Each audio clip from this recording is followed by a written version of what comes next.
Ok, estamos começando mais um Reglu. Gratidão aí a presença de vocês, Rafael, Leslie. A existência de vocês nesse planeta é maravilhosa, porque tudo que vocês estão aqui contribuindo com a aprendizagem, com essa conexão com as crianças e com as suas crianças internas, né? Está sendo maravilhoso. Tudo que eu venho acompanhando aí, a Leslie mais de perto, o Rafael agora começando a conhecer o projeto dele, eu tenho admirado bastante. E a gente já está aí, começamos o Reglo em maio, então a gente já está em outubro, já todos os meses temos vindo com alguns projetos bem lindos, assim, tem muitos vídeos aí já para que a gente pode assistir no YouTube.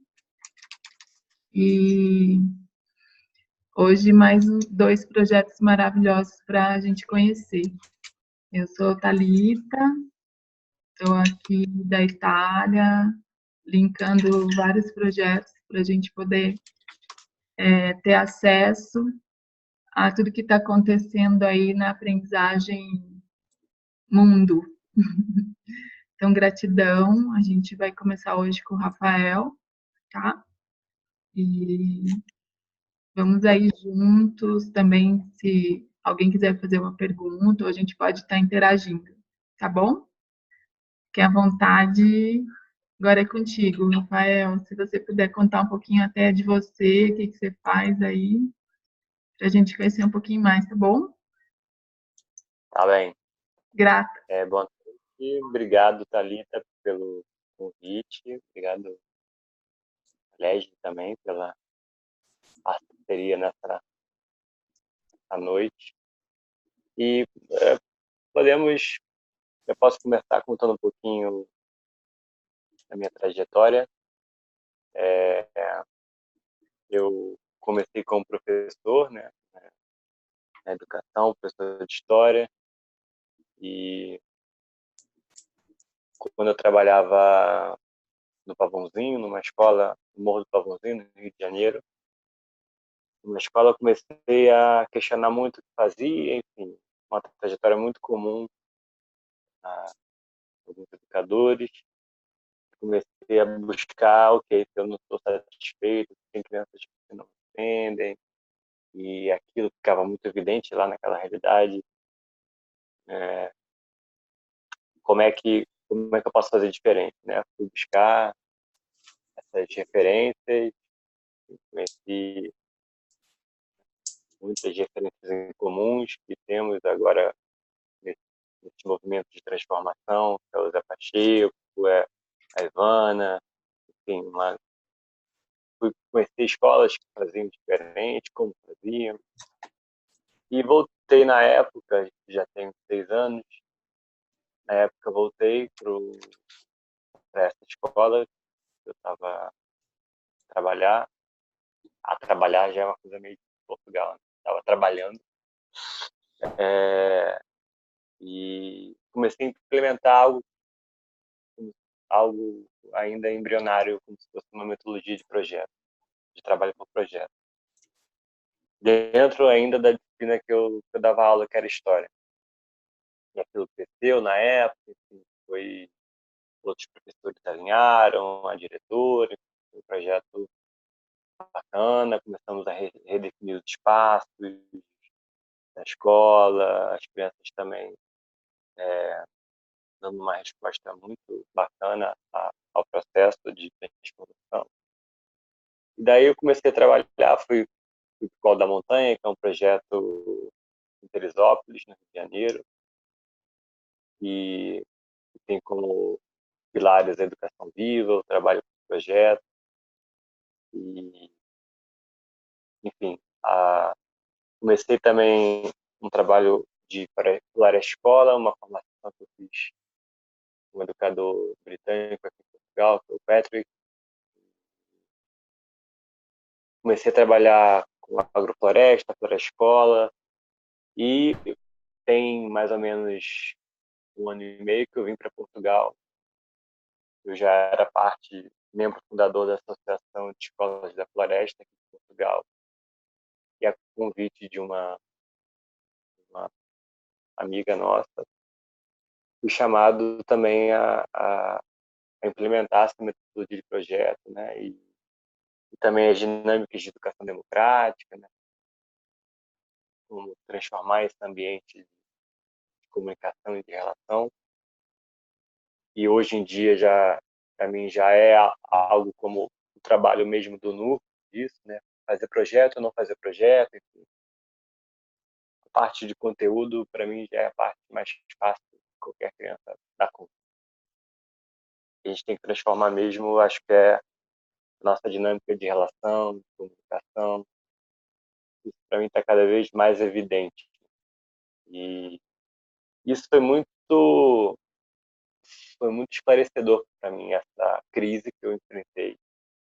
A crise é um grande portal para transformação, né? A crise a gente não se move muito, e a vida me jogou com essa crise, e eu pude perceber o quanto a escolarização estava em mim, né? De todas as formas, não só no jeito de aprender, mas no jeito de se relacionar, no jeito de se comunicar.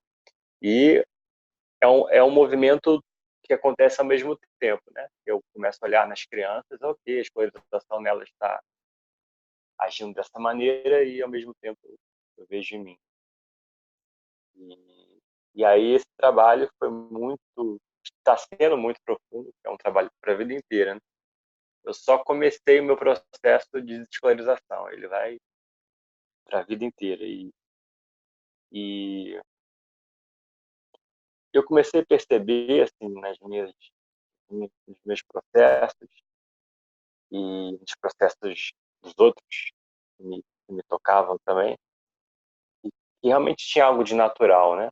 Algo que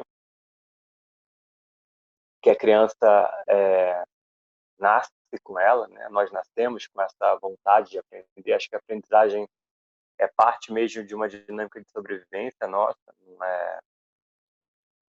E ela não acontece desvinculada da relação, da comunidade, mas ela é um processo de autoconhecimento. Para mim, aprendizagem e educação é autoconhecimento. Então, e eu faço muita associação com a floresta, porque na minha trajetória isso me toca bastante também, como através da agrofloresta, através da floresta escola, como essa busca por uma reconexão com a natureza, a gente tanto fala como fazer isso, por exemplo, nas escolas, com as crianças, é, na verdade, uma busca por reconexão com nós mesmos, né? Com a nossa natureza, que é a mesma. A natureza de fora, aquela das árvores, aquela da, da paisagem, é, na verdade, a mesma, é a nossa. E a gente está desvinculado, a gente está...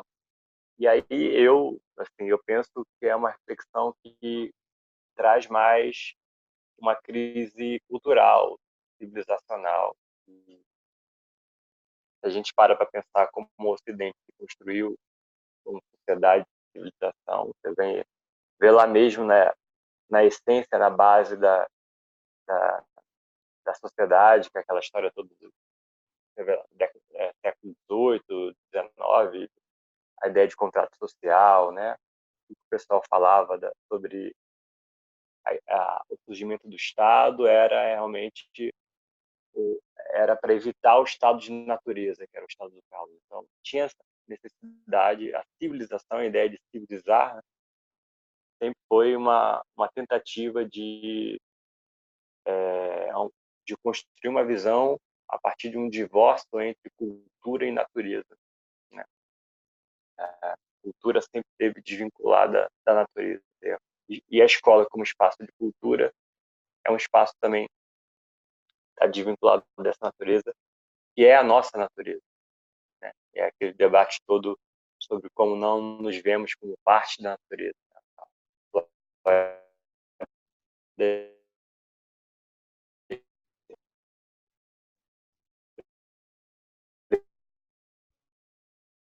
porque ainda não conseguimos acessar isso internamente. Então, eu acho que na criança a gente vê isso muito claro, que na criança essa tentativa da gente pensar como a gente vai educar com a natureza, a criança que está e cada vez quando ela é cada vez menor é mais fácil de perceber isso, porque a escolarização afetou menos essa conexão que ela tem com ela mesma, né? E a escolarização não é só a escola, né? A família também escolariza, né? O modelo de família que nós temos é um modelo burguês, no sentido de é uma atomizada, né? Uma família individual, atomizada, que não tem muito os vínculos comunitários. E a gente tenta, lógico. Mas ainda o natural da coisa, da nossa cultura, é esse modelo de família desvinculada, onde, ok, meu filho é meu filho e eu tenho que cuidar dele sozinho. E também como a escola e sempre foi, na civilização ocidental, principalmente na modernidade, o grande motor de reprodução dessa cultura. A escola foi um lugar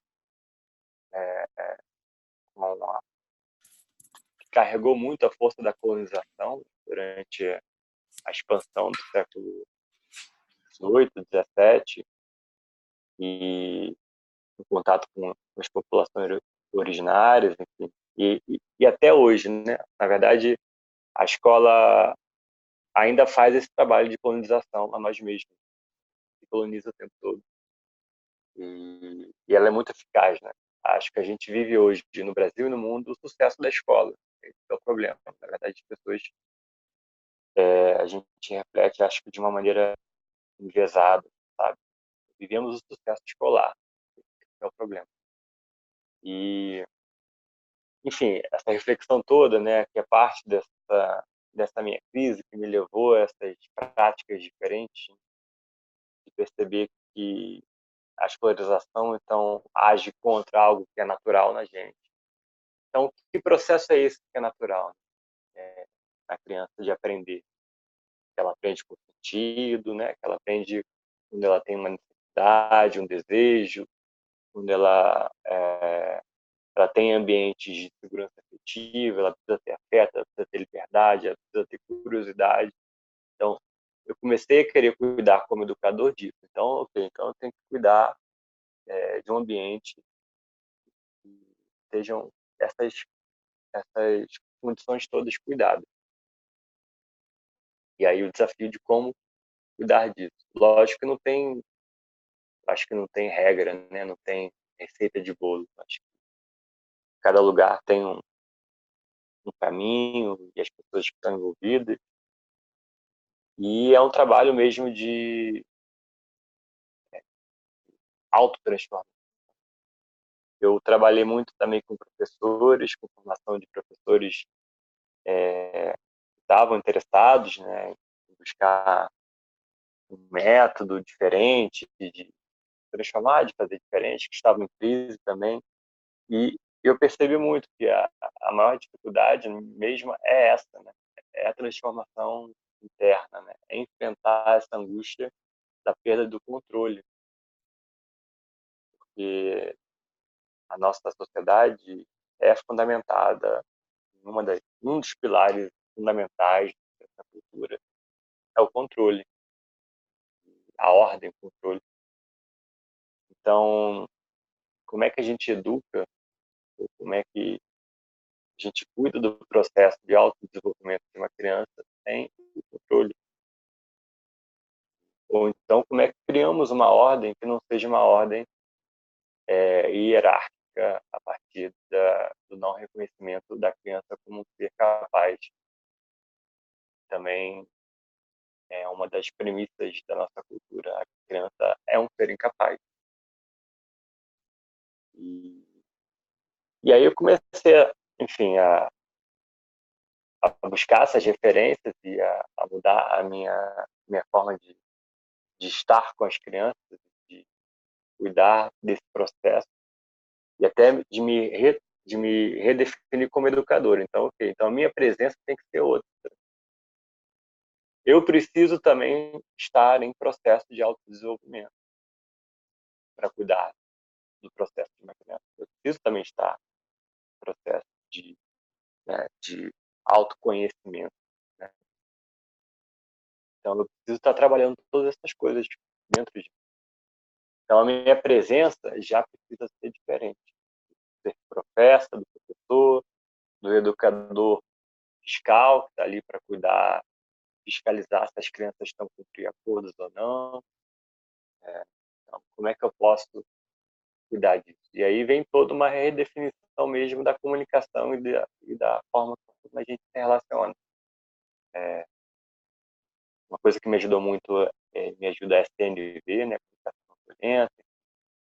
Eu acho que tem um nível de consciência onde todas essas coisas interagem, se conectam, né? Tanto a, enfim, educação viva, a CNV, educação democrática, enfim, tem em um nível de consciência, todas elas estão alinhadas. E essa percepção que a agrofloresta também me trouxe com muita propriedade, muita força, de que, na verdade, somos seres sistêmicos, estamos todos alinhados e, de certa forma, a constelação familiar também traz muito isso. Então, de que modo podemos dar da comunicação e perceber em todo momento qual é a minha necessidade que eu estou buscando naquela relação, quando eu estou cuidando, fazendo uma tutoria, por exemplo, de um projeto, né? A metodologia de projeto que eu acredito é uma metodologia que parte sempre do desejo da criança. Então, basicamente, a gente trabalha com... A criança vem com alguma coisa, eu quero dar maçãs, quero plantar uma macieira. Tá bom, então a primeira coisa que a gente faz é sentar com ela, ok, então por que você quer plantar uma macieira? Ah, porque na casa dos meus avós tinha uma macieira na quinta deles e eu gostava muito o meu avô ficava cuidando dela. Ok, então a gente já consegue identificar um pouco o sentido, né, daquele desejo. E o que você sabe sobre plantar uma macieira? Ah, eu sei que não tem muita coisa não, mas eu sei que meu avô de vez em quando jogava lá uns cocôs de galinha e tal. Ah, então já sabe alguma coisa. E do que a gente precisa para que você plante uma macieira? Então, do que precisamos para plantar essa macieira? Dali nasce um roteiro, já, um primeiro contrato dessa relação de um projeto, com questões, com perguntas, enfim, e dali vão vir os conteúdos. Então, essa trajetória, para mim, faz sentido numa metodologia de projeto, que é do desejo, do caminho até a produção realmente de conteúdo, que é uma produção da criança, na relação com o educador, ela precisa ser cuidada e preservada.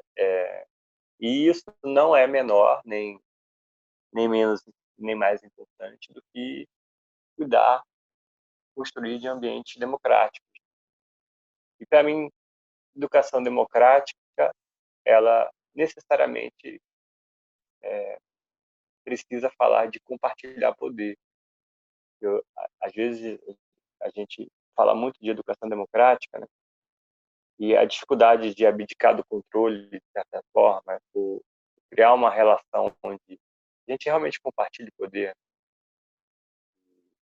Só assim que a criança consegue realmente viver um ambiente democrático e dali realmente aprender alguma coisa sobre democracia.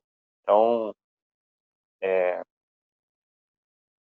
a minha prática, o meu trabalho hoje está muito relacionado a essa a metodologia de trabalho, de projeto, a dispositivos de educação democrática e a Floresta Escola também, que é para mim é uma eu não consigo nem chamar de metodologia, porque, de certa forma, é um movimento, né? É algo maior e busca essa reconexão da criança com ela mesma, na verdade. Nem só com a floresta, com ela mesma. E a floresta, ela, como um ser que é sistêmico, que é, enfim, diverso, onde cada um é diferente ali, cada um tem a sua função, por exemplo, na floresta.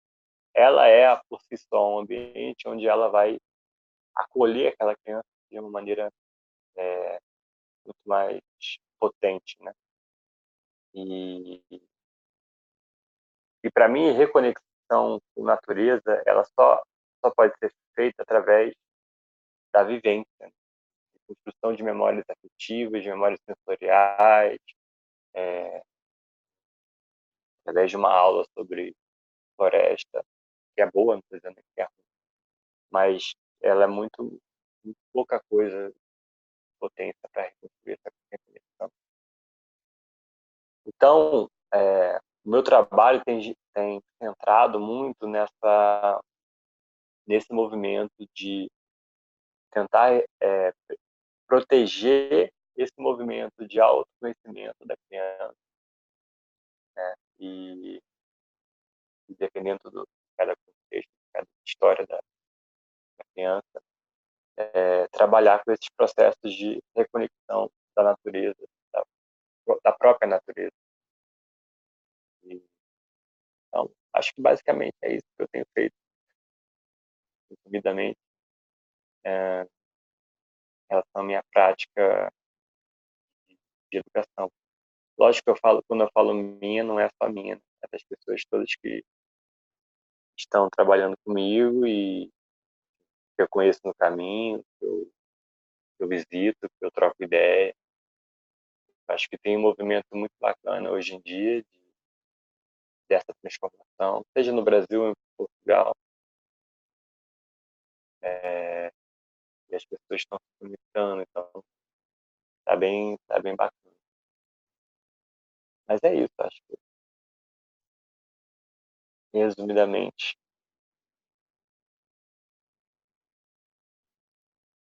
Deixa eu fazer uma pergunta.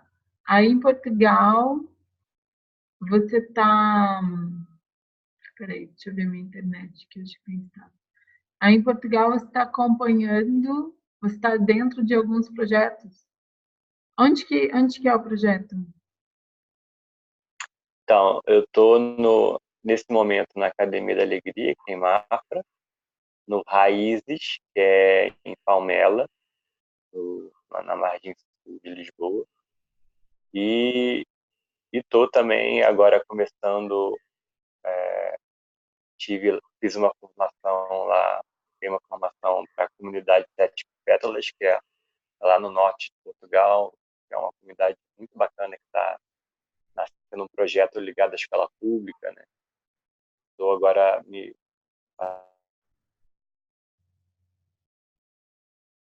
dedicar minhas dias a essas três e conexão da montanha, regiões, trocar ideia nesse movimento.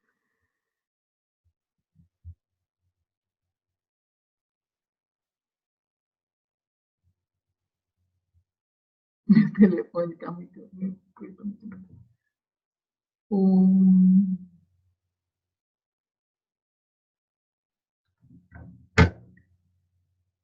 é, esses outros projetos que você está acompanhando, são todos com esse sentimento, essa prática de uma pedagogia mais livre, ou com uma aprendizagem mais autogestiva mesmo?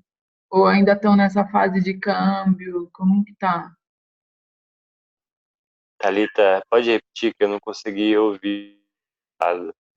Peraí.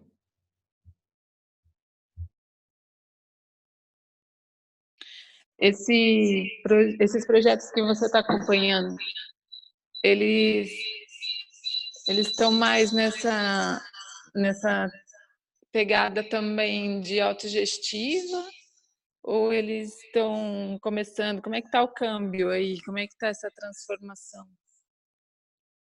Então, mas eu tenho chamado, até nas últimas formações que eu dei, é menos sobre metodologia de projeto, eu tenho chamado mais sobre de aprendizagem autogestiva, né?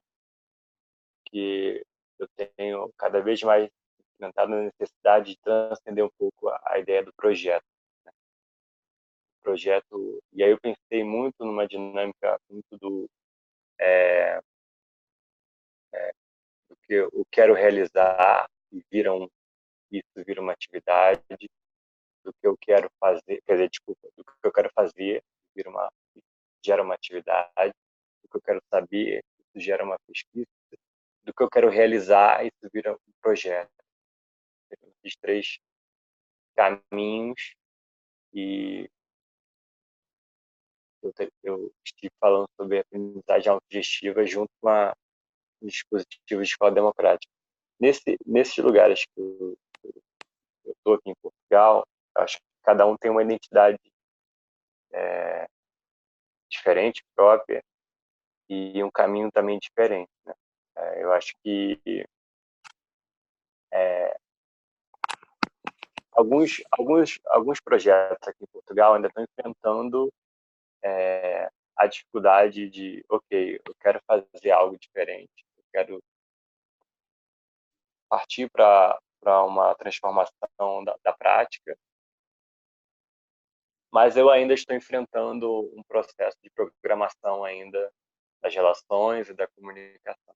Eu vejo com certa frequência. Então, você vê outras escolas ou projetos fazendo até práticas alternativas, como fazer uma roda, fazer projeto, mas ainda enfrenta essa dificuldade da comunicação ou da produção ou dos desafios de pensar como eu não transformo as coisas só superficialmente, como eu não chamo um castigo de consequência, por exemplo, como eu não chamo um projeto de algo que é, na verdade, algo que eu quero para a criança, não um projeto da criança. Então, como as transformações saem da superfície. Tem um filósofo esloveno, o Zizek, ele fala que vivemos numa era do café sem cafeína. Então, eu vejo muito por esse lado, sabe? Eu vejo alguns projetos, e aí eu faço um trabalho muito de não julgamento, um trabalho que tem que ser feito mesmo, acho que cada um faz o possível, mas, ao mesmo tempo, temos que trocar, temos que partilhar, temos que falar sobre isso, né? Eu vejo muito café sem cafeína, sabe? É, e isso é um desafio. Eu não falo isso por indicar que pessoas não conseguem, projetos que não conseguem, mas como desafio, sabe? Então, é um desafio muito grande mesmo. Como vencer as programações, né? Culturais que estão na gente. Mesmo em escolas que são referência, sabe? Transformação. Às vezes dura um tempo, segura um tempo e aquilo, de alguma forma, volta a algo mais tradicional, no sentido de controle, então, ou então, mesmo esses projetos alternativos, que se dizem alternativos e tal, até alguns fazem trabalho muito bacana, assim, né? Em termos de cuidado de liberdade, autonomia, mas são cobrados, são vistos só a partir de uma ótica de resultados. E aí são comparados com outras, aí vem uma carga de julgamento do tradicional, do sistema tradicional. Ok, então cadê os resultados numéricos e tal? Enfim, eu acho que o cenário aqui em Portugal certa forma, é parecido com o do Brasil, nesse sentido, de projetos que estão tentando, estão no desafio mesmo da desescolarização das pessoas que estão nesse projeto, que é o grande desafio. Parte das crianças é mais fácil. A gente consegue minimamente atingir um processo, uma conexão com esse autoconhecimento nosso, né? Enxergar por que que eu quero, o que que eu acho que uma criança deveria aprender aquilo naquela hora, o que que eu acho que uma criança né, deveria estar na roda se ela não quer estar na roda, por exemplo. É uma angústia, às vezes, um projeto alternativo. Pô, faço uma roda, ou faço uma assembleia, e a criança não quer estar. Não, como não? Tem que estar em comunidade aqui. Um desafio. Eu acho que a gente... E também acho que não tem resposta certa nem caminho certo. Acho que a gente tem que trocar, falar sobre isso, né? Eu acho que esses pontos são bons. E mesmo no Colo da Montanha, por exemplo, estive no lado que achava que a Assembleia e a roda era obrigatório. A Assembleia era obrigatório mesmo e os jovens tinham que estar, porque temos problemas de comunidade e temos que resolver. Tá? Durou um tempo. Depois comecei a perceber que se eu quero que a Assembleia e a roda seja obrigatória,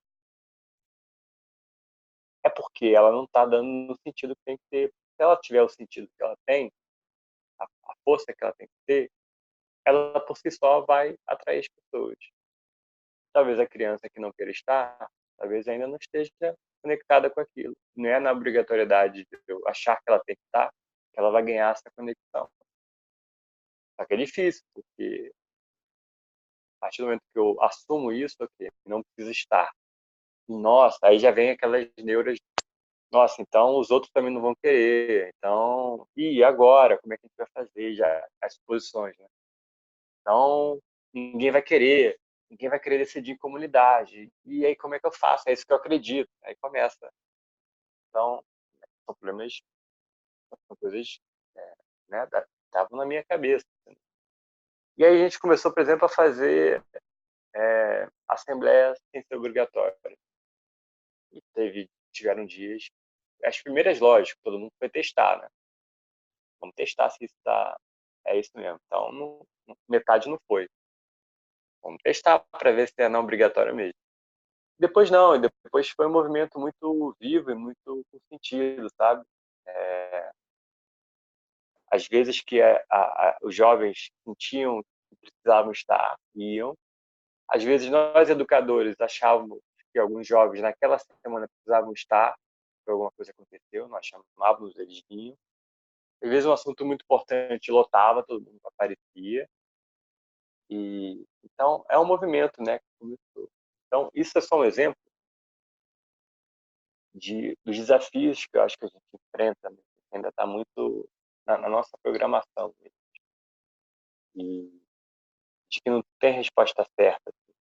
Mas, ao mesmo tempo, a gente tem que ter no horizonte, acho que sempre, o que a gente está cuidando. Estamos cuidando de quê? Da liberdade, das relações, de uma comunicação mais viva, não violenta, enfim, reconhecimento do outro enquanto desejo do outro, mas é aquela coisa do desejo individual da criança, mas que acontece em comunidade. Então, esse é o grande desafio que a gente tem. Eu acho, voltando, já fugi da pergunta, já fui 3 voltas e voltei, eu acho que em Portugal os desafios são parecidos com o do Brasil nesse sentido. Tem projetos que apostam mais em liberdade e às vezes, ao meu ver, já é uma visão minha, falta um pouco de estrutura, que acho que tem crianças que precisam um pouco de estrutura aberta, democrática, toda acolhedora, mas que precisam, né, talvez de uma roda de manhã para perguntar se está tudo bem, e às vezes criança vem de um ambiente onde... Vou dar um exemplo. Uma vez eu encontrei uma criança num projeto que eu cheguei que mentia muito, mentia. E ele, depois de alguns meses, parou de mentir. Depois eu, refletindo, entender que com as rodas, né, nos processos que a gente fazia de todo dia de manhã, perguntar se está tudo bem, de criação dos acordos em conjunto e tal, e de perceber também que na família dele, por exemplo, todo mundo estava bem, ninguém falava dos sentimentos. Era uma família onde todo mundo estava tudo bem sempre, e as coisas iam para debaixo do tapete. Então ele mentia, que era o que ele conhecia como... Não, ele não acessava sentimentos, então ele começou a acessar. Então, exemplos dessas dinâmicas, né? Então, nem sei onde eu estava mais, mas, enfim, eu acho que esses são os desafios de uma forma geral que se encontra. São desafios mesmo do trabalho, da transformação em si, que se inicia. E como a gente parte, e como a gente está também tão apegado a algo, a fórmulas prontas, a coisas que funcionam e que tem que se repetir, então é isso que funciona, tá bom? Então é isso que a gente vai fazer até o fim. E que se a gente começar a apostar e realmente praticar, que é uma educação realmente viva, que ela tem coisas que funcionam agora que podem não funcionar mais, a gente precisa deixar também fora, né? Algumas coisas. Isso já ganha uma outra potência, né? Acho que é por aí. E eu tenho uma pergunta, dentro desses projetos que você está envolvido, como foi esse processo de você chegar até esses lugares e qual é a expectativa de quem te convidou, das pessoas que estão lá, que de alguma forma se conectam ao seu trabalho, que envolve essa coisa tão necessária que é a transformação, né? Como você falou. Então, depende. Esse projeto, um dos projetos aqui de Portugal, foi uma colega minha da Associação de Escolas da Floresta que me chamou. Estava começando um projeto e me chamou pensando na metodologia de projeto mesmo, pensando em pediu que eu implementasse essa metodologia de projeto. E tem lugares que já me chamam por causa da floresta, mais da floresta escola, enfim, dessa... Quase sempre envolve a metodologia de projeto, tipo, da chamada, assim, né? Enfim, e pessoas que, na verdade, estão trabalhando já numa forma parecida, alinhada com o que eu estou fazendo em outro lugar, e precisam dessa força e chamam. Tipo, foi mais ou menos isso. Foi isso? Foi tudo? Se você lida com algum tipo de expectativa, Sim, por parte dessas pessoas, é isso? Sim.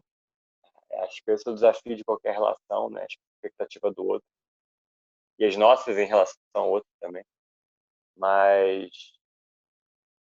assim, eu trabalho sempre também assim, olha, a expectativa do outro comigo é do outro, né? Eu tentar falar isso com o maior amor possível, né?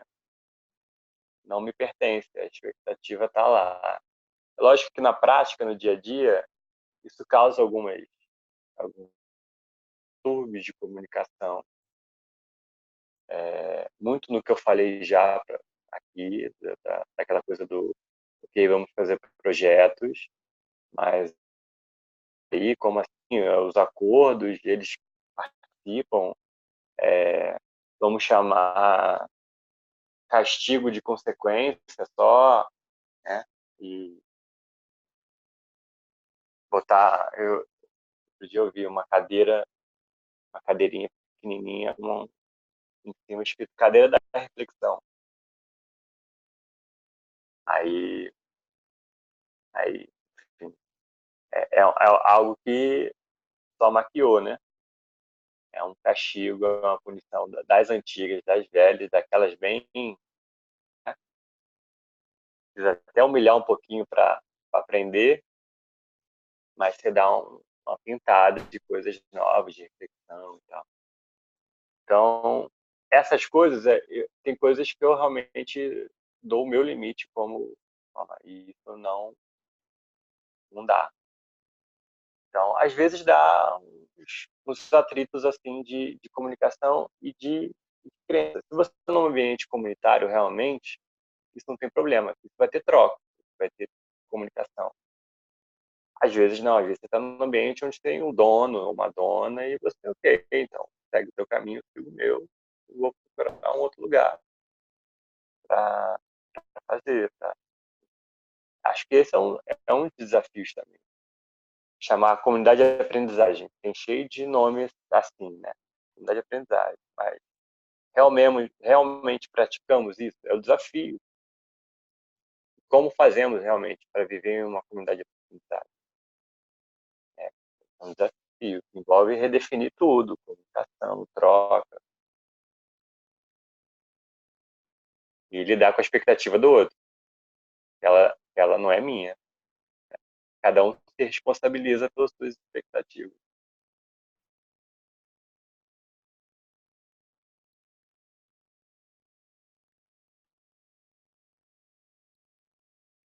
Isso, né? Por exemplo, lá num dos projetos que eu estou, a gente conseguiu atingir um contexto muito interessante, para o meu ver. Às vezes não pode ser para alguém que esteja vivendo procurando uma outra coisa. A gente tem acordos com as crianças que elas participam da criação em roda, em assembleia e tal.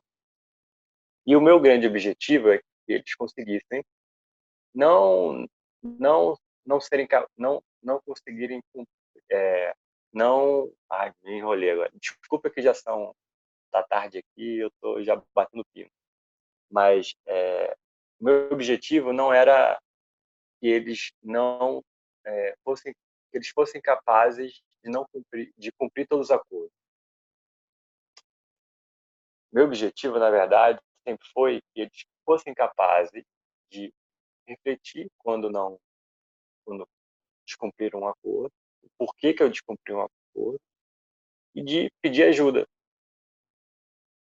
Então, hoje, um desses projetos que eu estou, por exemplo, a gente faz uma roda de manhã e a gente pergunta assim: e aí, como é que vocês estão hoje? Aí cada um já consegue dizer: olha, eu estou muito agitado, porque amanhã eu vou ganhar uma bicicleta nova e estou muito agitado, estou muito agitado. Eu preciso de ajuda para cumprir os acordos do dia. Ah, eu também preciso de ajuda para cumprir os acordos hoje. E a gente consegue, todo dia de manhã, olha aqui, olha, fulano de tal, fulano de tal, fulano de tal, estão falando que precisam de ajuda para cumprir os acordos, então precisamos cuidar disso. Então, para mim, isso é um grau de autoconhecimento e de uma certa maturidade incrível. Eu consegui perceber que eu descumpri algum acordo, no caso, ou então eu consegui, logo de manhã, perceber que, ok, eu não estou bem, não estou tão bem, estou muito agitado, identificar o motivo do que eu estou agitado e ainda, ok, olha, eu preciso de ajuda para cumprir. E aí, como é que podemos ajudar? Então, eles continuam descumprindo alguns acordos, continuam. Mas, quando descumprem, conseguem refletir, cara, eu descumpri, eu não fiz aquilo, eu descumpri aquele acordo da sala, tinha um acordo, por exemplo, de falar muito alto durante um trabalho de pesquisa do colega, e eu descumpri porque eu queria muito falar uma coisa com ele, e eu estava muito agitado, porque eu ia ganhar uma bicicleta, e eu não estou conseguindo me concentrar hoje, e realmente eu preciso de ajuda. Ah, tá, então como é que a gente pode te ajudar? Às vezes eles dão a solução, quase sempre. Ah, então é melhor eu trabalhar um pouquinho mais afastado. Você acha que é melhor para você? Sim, acho que é melhor. Ok. Então, é a coisa da aprendizagem autogestiva, né? Que é aquela coisa da autodisciplina, que é o que me interessa mais, né? Que a criança seja capaz disso, dessa reflexão, porque tem um acordo. Eu participei da criação. Tá? O dia que eu descumpro, eu reflito, ok, eu descumpri, realmente estou com raiva. Uma vez uma criança me falou, olha, tem um professor, tem uns que me chamam de professor. Professor, eu tenho uma raiva que domina meu coração. E quando eu vejo, já falei alguma coisa e eu não consigo voltar. Olha que sensacional, uma criança de 9 anos falar isso. Isso é sensacional. Isso é um grau de percepção sobre si, né, que muito adulto já não tem, né? E ok, eu tenho uma raiva que domina meu coração. Outra vez ele falou assim, é porque eu tenho uma fábrica de raiva, eu tenho uma fábrica de maldade, falou. Logo depois de uma briga, fiz uma roda na hora, e a fábrica de bondade? Não, essa não tem. Não tem, mas... E ele, quando ficava com os bem pequenininhos, cuidava dos pequenininhos, como se estivesse cuidando de si, né? E o contexto familiar dele a gente entende. Ele ficava mesmo cuidando de si também, curando ali. E cuidava dos pequenininhos e tal. E eu perguntei para ele, mas quando você cuida dos pequenininhos... Ele, mas a fábrica da bondade é pequena, da bondade é maior. Eu falei, olha, as duas fábricas são suas. Você entra na fábrica da maldade e fala assim, metade dos trabalhadores vão para a fábrica da bondade. E ele começou a rir. Mas, assim, é um grau de percepção muito grande, né? Uma criança, e um ano antes, estava tomando Ritalina em escola pública, dopada para ficar... E, e, e, e o relato dele sobre isso era muito... Olha, até me acalmava. Era meio... Mas eu não conseguia pensar em nada. Era um relato muito forte. E uma outra coisa que eu percebi aqui, desses projetos, é que tem um projeto que famílias que acreditam realmente no processo de transformação, estão muito conscientes ali e tal. Agora, um dos projetos que eu estou, a maioria são famílias mais esperadas, que não necessariamente acreditam naquilo, mas assim, é que o filho foi expulso de 2 escolas, o outro tentou entrar numa escola alternativa, foi rejeitado, assim, coisas assim, muito... E foram lá, assim, quase... Aí quando a criança acalma um pouquinho, fala, e aí, prova? E as fichas? E a gente tem que acolher e conversar. Então tem essa distinção que eu vi também, né? Dos projetos. Não vou dar muito nome de projetos para não ficar falando assim do que é o que. Também é a minha percepção. Nossa, é bonito sentir sua experiência. Muito linda, muito rica, muito cheia de transformação, novo olhar. Gratidão. Gratidão pelo seu caminho aí, pelo seu trilhar. Não sei se alguém quer perguntar mais alguma coisa. Eu tô gostando de ouvir, não liga. Se você quiser ficar falando, para mim tá bom. Eu quero lembrar só, você falou lá no começo da apresentação de um projeto em Teresópolis, do qual você fez parte, fiquei curiosa com o nome, na hora eu não entendi. Como é que Ou se da chama? montanha. Colo da Montanha. Tá, obrigada.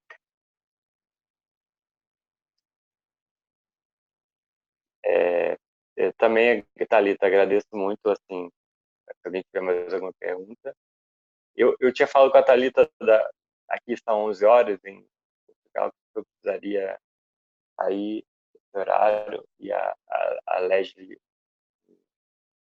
até concordou em falar primeiro. Te agradeço também, e vou te ouvir no YouTube. E desculpa essa saída assim rápida, né? Rápida, e não te ouvir, mas eu vou te ouvir no YouTube. E eu sei que já estamos no Facebook conectados. Então, como diz os portugueses, estamos em contato, pá.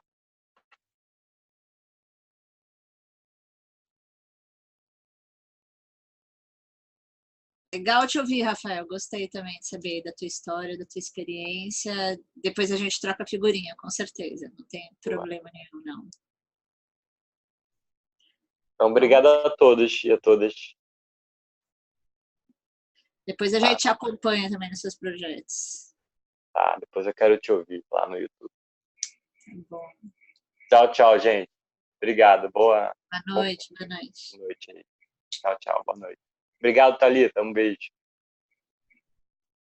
Tchau, Rafael, querido. Beijão, até já. Tchau. Okay. Vamos lá, Deus. Agora só mulherada aqui. Oba! Uhul! Vamos, né, fazer... Vamos falar mal, né? Mulher gosta de falar mal. Mentira.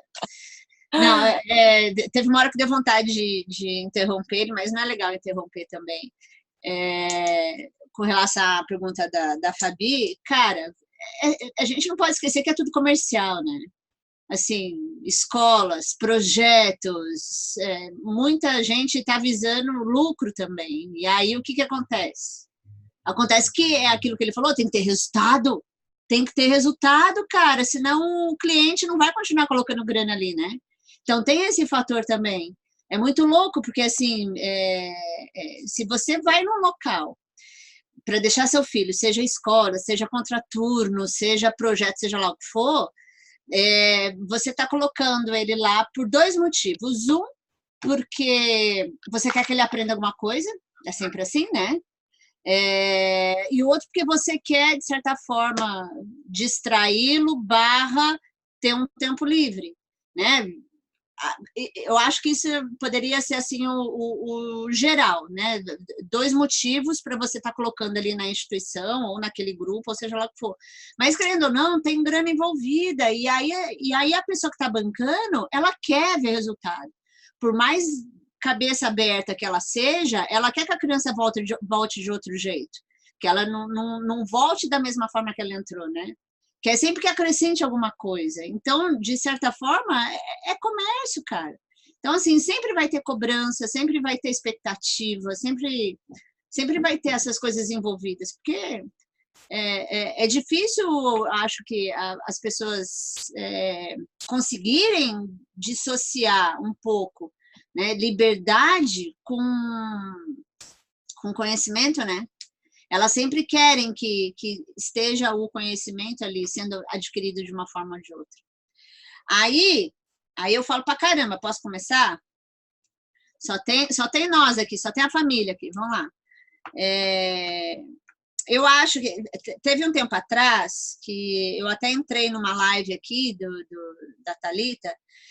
Eu não consegui escutar 5 minutos, cara. Eram pessoas incríveis que estavam aí, não eram pelas pessoas, não eram pelas ideias, era aquele sentimento de, putz, não aguento mais ouvir falar de criança, sabe?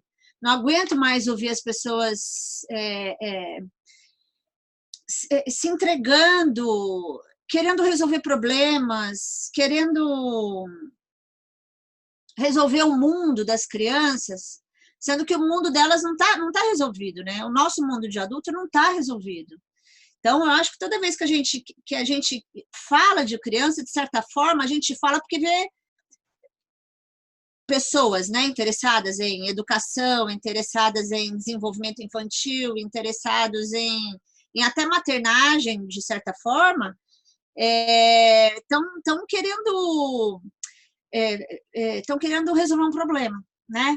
enxerga as coisas como existindo um problema para ser resolvido, existindo um vazio para ser preenchido, existindo um problema que precisa de solução, né? E aí, cara, a cada dia que passa, isso está me perturbando cada vez mais profundamente, porque eu acho que quando a gente coloca o foco na criança e fica tentando resolver alguma coisa ali, a gente tira o foco da gente, né? A gente está voltado para elas e a gente esquece da gente. A gente acha que a gente vai resolver o problema delas e esquece de resolver o nosso problema. Talvez seja um pouco até complicado de eu falar, porque eu lembro que quando eu até coloquei no ar a respeito dessa reflexão, eu recebi alguns comentários no privado de pessoas que não entenderam o que eu coloquei ali. Como assim você não quer mais falar de criança? É porque parece que não tem mais sentido mesmo, sabe? Para mim, a sensação que eu tenho é que a gente precisa se resolver. Adultos, nós precisamos nos resolver. A partir do momento que a gente se resolver, está tudo resolvido. Se a gente colocar o foco na gente, se a gente ficar preocupado com o nosso autoconhecimento, com o nosso desenvolvimento, a gente dá a liberdade que eles precisam. A gente tira a energia da gente e consegue dar espaço para eles. Porque enquanto a gente quer resolver alguma coisa ali, a gente está querendo ainda preencher aquela taça de vinho, a gente ainda está querendo colocar água ali naquele açude, entendeu? E, na verdade, a gente precisa sair de perto para a chuva poder sozinha resolver ali a questão. A gente não precisa fazer açudes, a gente não precisa preencher com água ali, deixa que a natureza toma conta. Claro que existem limites e existem preocupações sociais e existem desvios, digamos assim, que são prejudiciais para a própria criança ou para uma comunidade em geral. Porém, se a gente não encarar que ali, se a gente encarar somente que ali existe um problema que precisa ser resolvido por nós, a gente está tirando a capacidade deles de tentarem se autoconhecer, de tentarem se resolver, de tentarem descobrir de alguma forma como transformar a relação da criança com a própria criança e da criança com os adultos. E a gente sempre está querendo lá colocar algum conteúdo, colocar alguma ensinagem, colocar algum conhecimento, porque, nossa, cara, a gente é tão foda, né? A gente é tão incrível, assim, nós somos deuses, né? Os adultos são deuses no mundo das crianças, né? Tem até aquela sensação bíblica mesmo, sabe? Do Deus protetor, criador e punidor, entendeu? Parece que a gente é isso daí. E caramba, e se você é uma pessoa que não acredita, né? Não tem uma visão cristã, ou seja lá o que for, desse criador personificado, que dá conta de tudo, como é que é então? Então, se você não tem essa visão, você não acredita nisso, então para você as leis não funcionam? Então, assim, tem como você ter um outro olhar, sem ser esse olhar de Deus onipotente, onipresente, onisciente? Né? Então, por isso que a cada dia que passa para mim, e isso tem a ver até com o trabalho que eu estou começando agora, cara, o que a gente tem que fazer para fazer com que essas crianças, né, de novo, tem que, né? Então, isso daí é uma coisa que a gente pode falar daqui a pouco, mas o que a gente tem que fazer é se trabalhar, e não adianta. Toda a relação da criançada e toda a preocupação, entre aspas, pedagógica, de projeto, de escola, sempre vai chegar no mesmo ponto. É a crença limitante daquele adulto. É aquele adulto que acha que tem que ser assim, ação, assado. É aquele adulto que acha que se fizer isso vai dar naquilo. É aquele adulto que acha que colocar uma fórmula matemática na vida das crianças é a resposta. Aliás, que as crianças são uma fórmula matemática. Se a gente resolver aquela equação, vai dar tal resultado. Então, assim, a gente se sente poderoso demais, cara. E, no meu ponto de vista, eu acho que isso cega.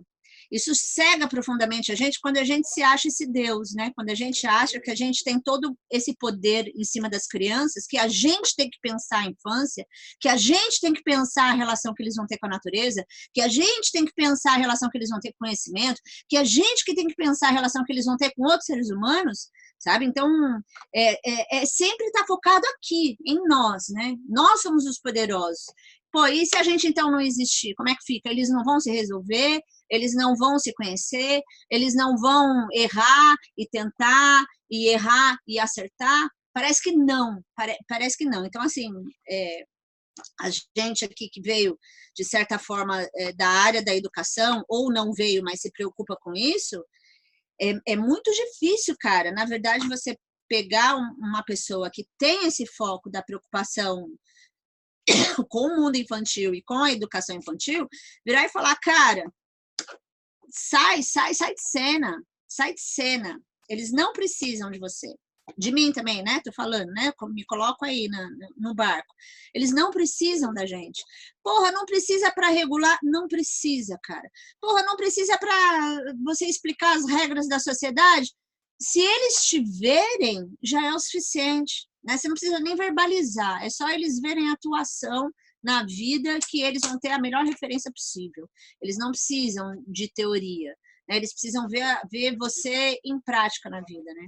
Então, assim, é muito louco porque uma pena já o Rafael ter saído, mas, enfim, já o trabalho dele, né, com as crianças na floresta e tudo mais, eu queria saber até um pouco mais a respeito disso, porque é muito louco. O grupo de trilha de criança que eu tenho aqui em Floripa, já aconteceram de várias vezes chegarem pais indo pela primeira vez na trilha com as crianças e me perguntando o que tem que fazer, me perguntando em que momento vai ter determinada, se vai ter alguma atividade, como é que a gente vai trilhar, como é que a gente vai fazer. E leva um certo tempo para eles perceberem que não precisa fazer nada. Precisa fazer nada. Como é que a gente se conecta? Aquilo que o Rafael falou, a gente se conecta estando na natureza, ponto final, né? Não tem que ter um porquê.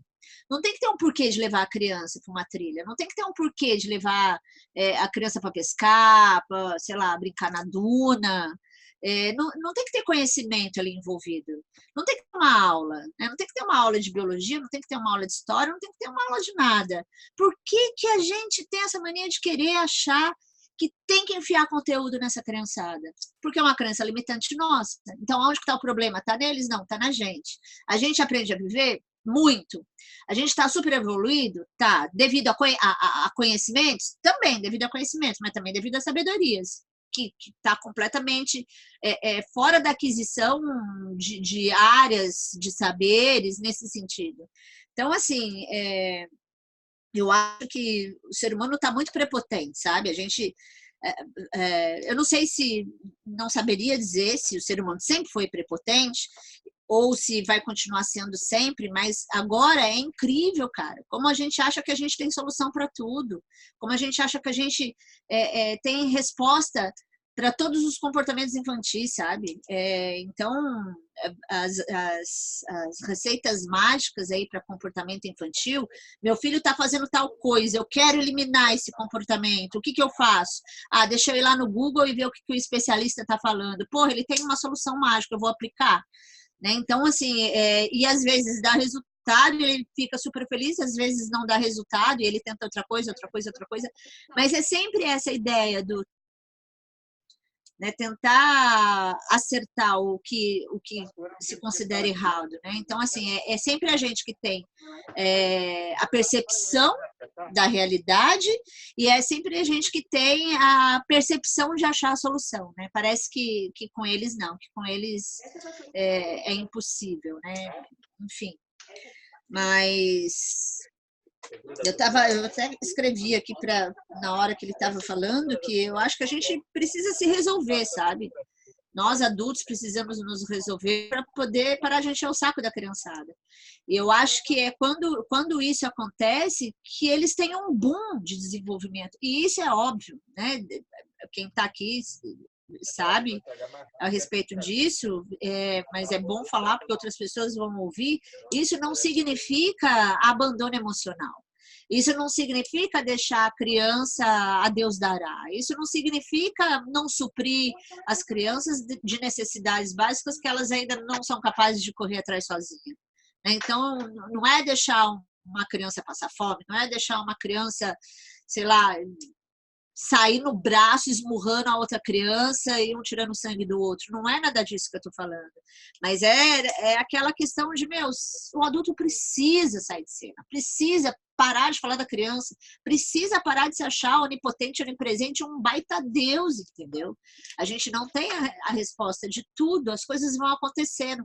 E às vezes dá tudo errado, e tá tudo bem também. E a gente também está em processo de aprendizagem. E é muito louco quando ele fala, quando ele citou lá a questão da roda da conversa, né? Porra, a pessoa não tá afim de ir para a roda da conversa? Não vá. Por que tem que ter a roda da conversa? Porque o adulto assim acha necessário. Porque o adulto tem uma crença que se a roda da conversa acontecer, a criança vai se desenvolver mais.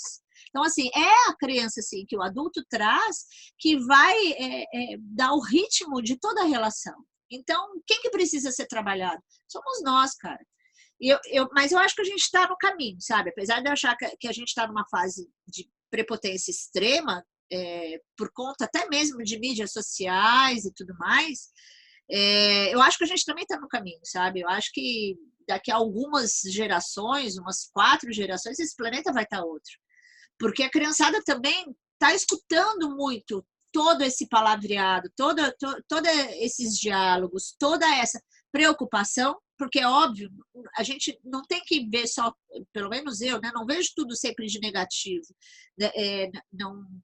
Não digo que tudo é em vão, não é que tudo é inútil, não é isso, não é isso. É só questionar o próprio adulto na sua posição. Mas essa criançada que está crescendo e está vendo a quantidade de debates que tem, pessoas preocupadas, fazendo grupos de comunicação não violenta em tudo quanto é lugar, falando de criança e natureza, falando de vários assuntos importantes e delicados, elas vão crescer ouvindo aquilo e possivelmente a reflexão delas vão ser diferente da nossa, que vai ter ali o outro filho, que vai ter ali o neto. Enfim, eu acho que a gente vai se utilizando com o tempo. Eu acredito sim que as gerações vão se utilizar. Mas está num momento, né? Aliás, o momento que está, que é o nosso aqui agora, eu acho que vale sempre muito a pena a gente se questionar, sabe? A gente se colocar na parede sempre. Peraí, por que você está pensando assim? Peraí, por que você está esperando tal resultado? Poxa, por que você tem essa necessidade de direcionamento? Sabe, tá sempre se questionando para poder se colocar em xeque-mate mesmo, entendeu? E a partir do momento que existe um xeque-mate, que o rei ali caiu, show, então vai existir mais espaço para que surjam outras coisas, que surjam outras coisas interessantes, né? Não que nós não sejamos pessoas interessantes, que os adultos que estão preocupados não sejam pessoas interessantes, não é isso também. Mas é só a questão de, cara, por que você quer educar de fato, entendeu? Por que você tem essa necessidade de educar, entende?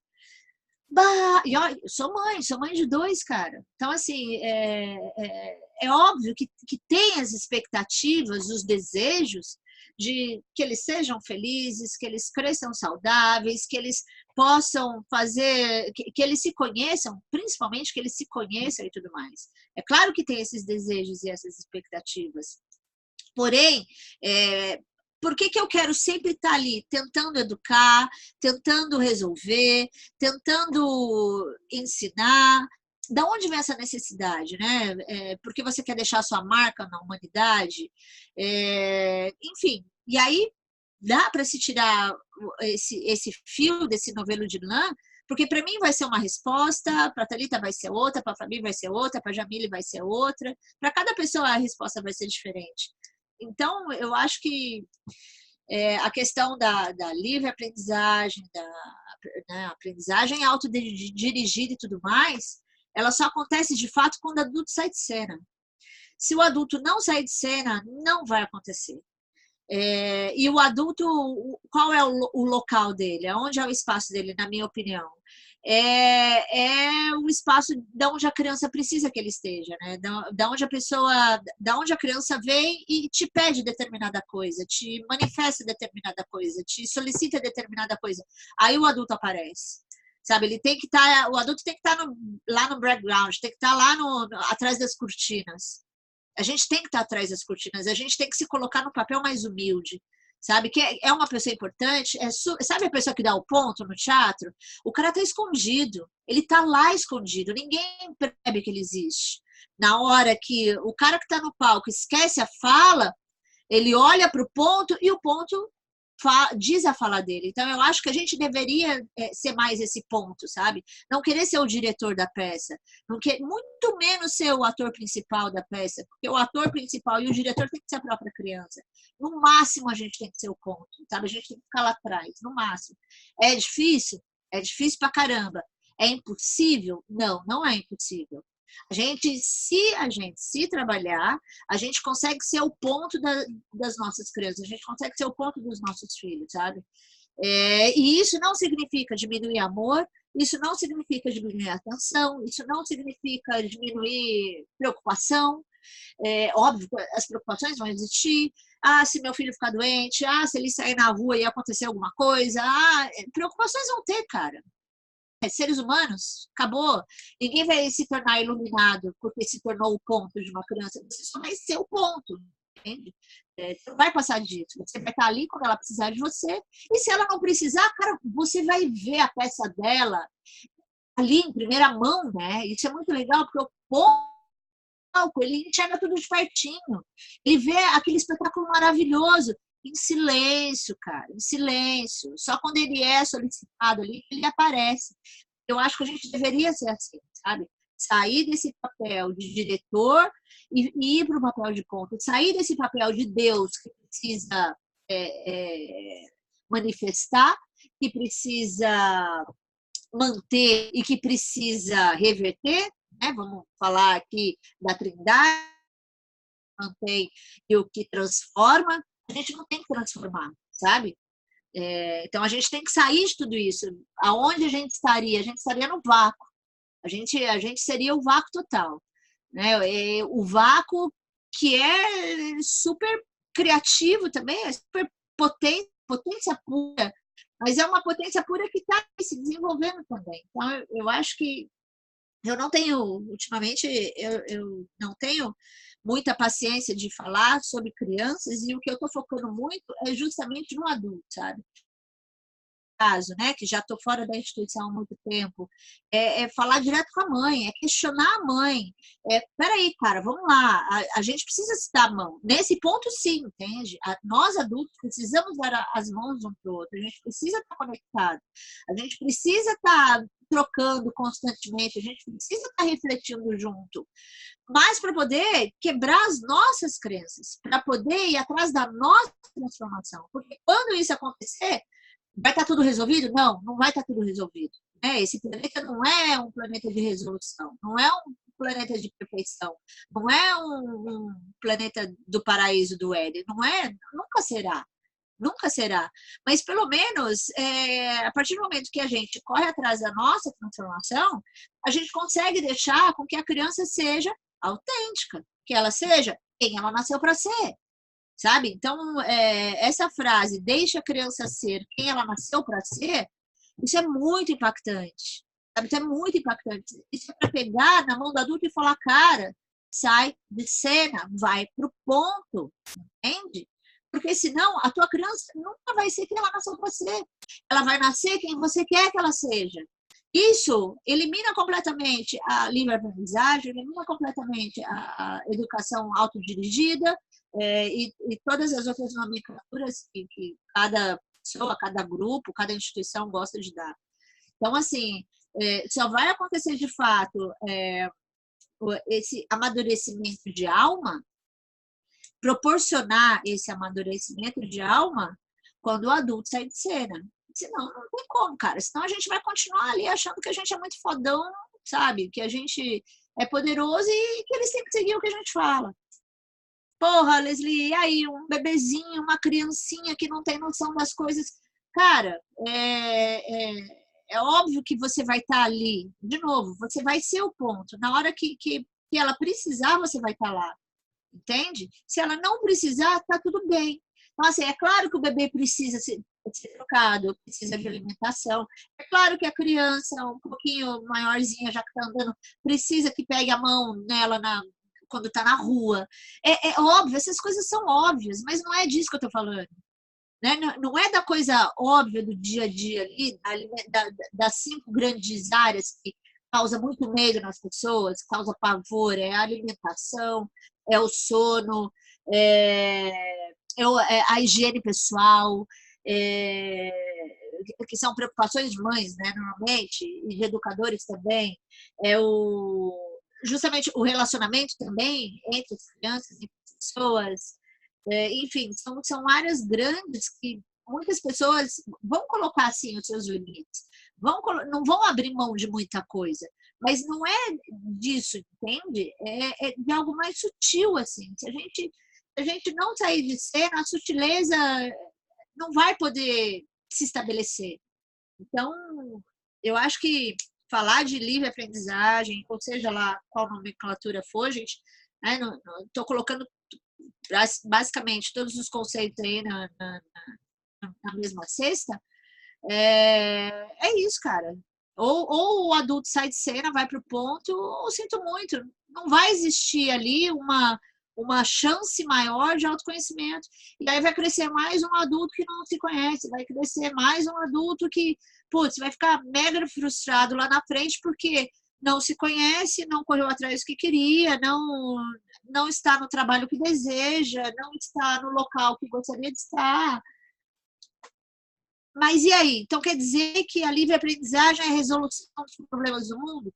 Quer dizer que a livre aprendizagem é o néctar dos deuses? Quer dizer que toda criança que está na livre aprendizagem vai crescer um adulto maravilhoso? A gente sabe que não, cara.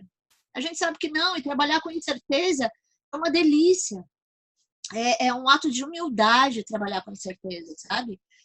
Por mais que eu possa falar um monte de coisa, escrever livro, fazer projeto, fazer aquilo outro, amanhã ou depois meus filhos podem estar numa situação precária, ao extremo, e podem ter se metido em fria, podem ter tido várias consequências nefastas, negativas, podem se tornar vilões da história, entendeu? Então, assim, e eu fiz a minha parte. O que eu acho interessante também, eu acho muito gostoso também de trabalhar com as mães e tudo mais, é a noção de, putz, então, será que eu sou culpada quando meu filho deu errado na vida? Quer dizer que se meu filho deu errado na vida, eu enquanto mãe também me dei mal? Eu fui uma mãe ruim porque o meu filho me demonstra resultados ruins? Quer dizer que se o meu filho fracassar, eu fracassei como mãe? Entende? Essa ideia é muito interessante também de se trabalhar. Por quê? Porque se ainda existe esse pensamento e essa relação, é porque o cordão umbilical não foi quebrado, mas o cordão umbilical da mãe para o filho, né, de achar que ela é 100% responsável, 100% provedora e 100% capaz de resolver absolutamente tudo. E não é bem assim, né? Nós somos uns seres humanos, nossos filhos são outros. O educador é um ser humano, os alunos são outros, né? Não tem como você viver pela outra pessoa, tirar aqui a tua alma e colocar naquele outro corpinho e tirar, sei lá, a alma daquele corpinho e colocar no seu. Não tem como você trocar isso com ninguém. Portanto, as suas vivências são umas e as vivências deles são outras. Não é porque o teu filho fracassou que você é uma mãe fracassada, porque as histórias ali são completamente diferentes, a percepção de mundo vai ser outra, está sendo outra, sempre será outra, não é as mesmas que a sua, né? E aí, dá tristeza? Dá tristeza, dá frustração? Pode até dar frustração. Só que a partir do momento que você pensa e fala assim, porra, eu estou fazendo o meu melhor, eu estou amando, eu não estou negligenciando, eu não estou afastada, então então tá tudo bem, sabe? Então tá tudo bem. Garantias? Não há, nunca houve e nunca haverá. E cada um vai ter a sua história. Então, assim, eu acho que se esses conceitos ficam claros na mente de uma pessoa, ela consegue compreender melhor a livre aprendizagem. Ela sabe que cada um faz a tua parte, né? Você, enquanto mãe, faz a tua parte, dá o melhor de si. O que vai resultar dessa relação, não tem como você garantir. Não tem como você garantir. A gente não sabe se a mãe do Hitler amou ele pra caramba. A gente não sabe se a mãe da Teresa de Calcutá era negligente. A gente não sabe como é que era a relação ali. Quer dizer, deve ter historiador que deve até ter a resposta. Mas o que eu estou querendo dizer é que, assim, independente de como uma mãe é, não é que é uma coisa matemática, 1 mais 1 é igual a 2. Né? Então, assim, e aí, para mim, hoje em dia, aonde está justamente a grande sacada? Está em quebrar essas crenças limitantes, sabe? Quebrar essa ideia de que eu não sou uma boa mãe ou eu sou uma mãe maravilhosa. Quebrar esse pensamento de eu sou culpada por absolutamente tudo que acontece, ou eu não consigo fazer o meu filho feliz. Focando aqui na questão da maternidade, mas isso dá para se levar também para os educadores que estão assistindo, né? Que podem pensar na sua relação com a sua turma, com o seu contraturno, com o seu projeto e tudo mais. Então, eu acho muito gostoso falar, hoje em dia, não mais das crianças, sabe? Mas falar dos adultos. Eu acho que enquanto a gente perdeu nosso tempo falando de criança, a gente vai perder um tempo precioso de transformação, de conhecimento mesmo interno. A gente precisa parar de falar delas, entende? Se a gente parar de falar delas, a gente vai deixar com que elas consigam ser elas mesmas. Elas vão ser o que nasceram para ser, entende? Então, eu acho que a gente tem que voltar a olhar para nós. Agora, enfim, aí é óbvio, né, que são hipóteses, a gente não sabe o que aconteceria.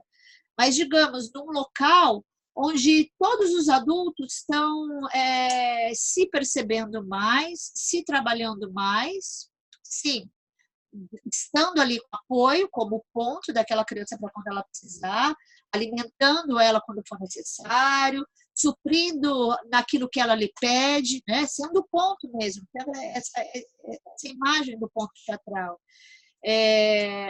Como seria, de repente, né? Essa cidade, esse bairro, esse local, enfim, onde os adultos estão sempre se trabalhando sempre suas crianças limitantes. Acho eu, né? Provavelmente a cobrança para com as crianças seria muito menor, muito menor. Provavelmente a expectativa que o adulto tem com a criança seria infinitamente melhor. Consequentemente, a frustração seria menor e o conflito seria extremamente menor. Porque o conflito acontece quando? O conflito de relação acontece quando? Quando um quer uma coisa e o outro quer outra coisa. Então, assim, a criança está ali crescendo, se desenvolvendo, aprendendo.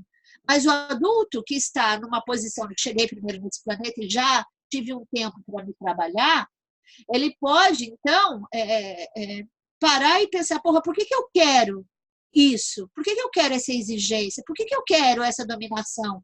Por que eu quero enfiar esse conteúdo? Por que eu quero que aconteça determinado comportamento, entende? Então, se a gente quiser menos, se os adultos quererem menos, as crianças terão mais, né? É o menos que é mais. Então, assim, eu acho que nós, hoje em dia, deveríamos querer menos para que eles possam ter mais. A partir do momento que o adulto querer menos da criança, ela vai ter mais tempo para respirar, para se conhecer, para se desenvolver.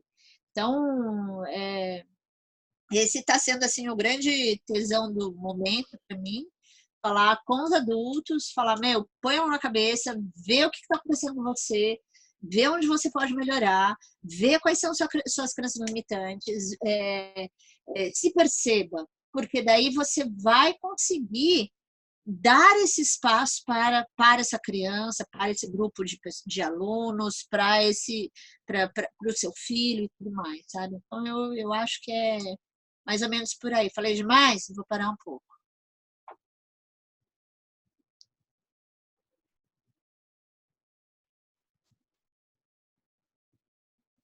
Querem falar alguma coisa? Eu estou à escuta.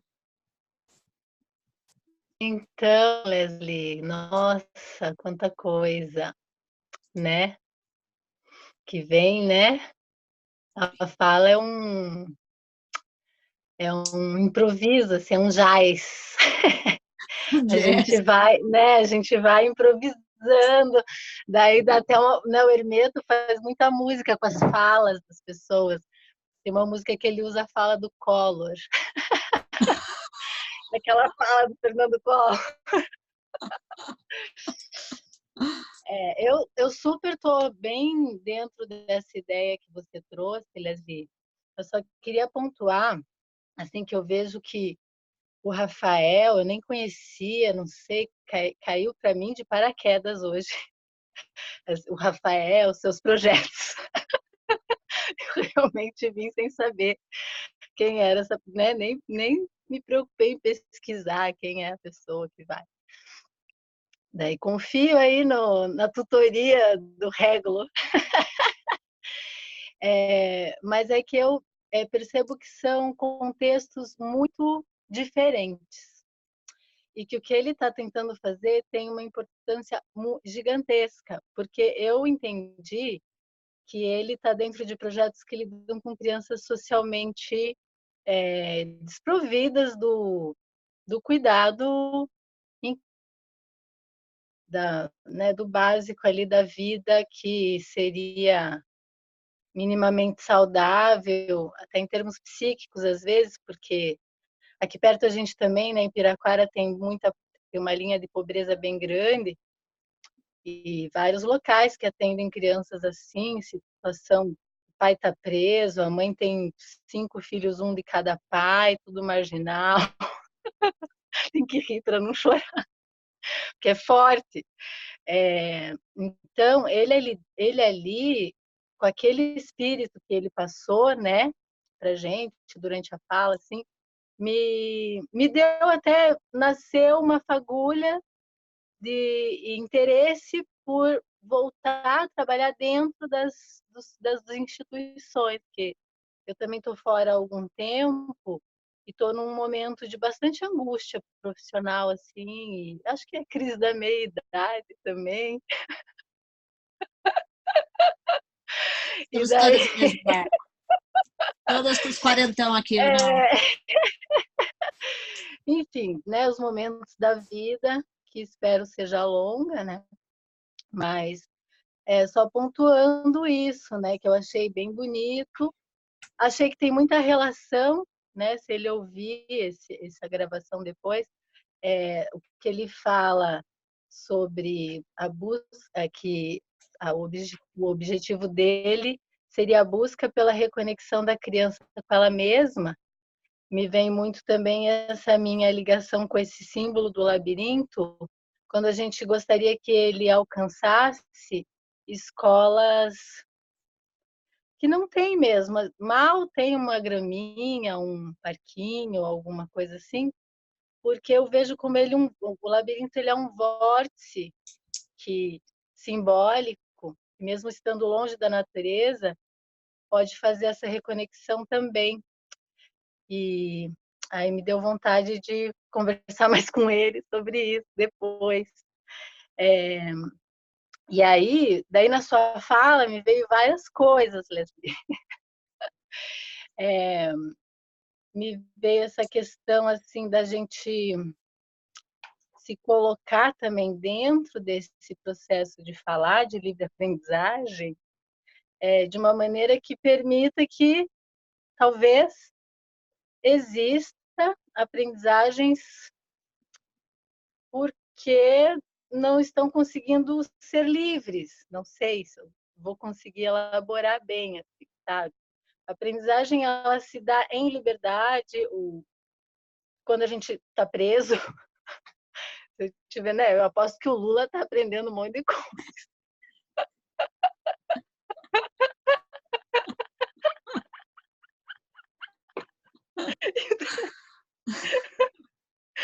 Ai, gente, eu não consigo ser intelectual séria. Eu nunca vou conseguir dar uma Que assim palestra seja, na minha continue vida. assim.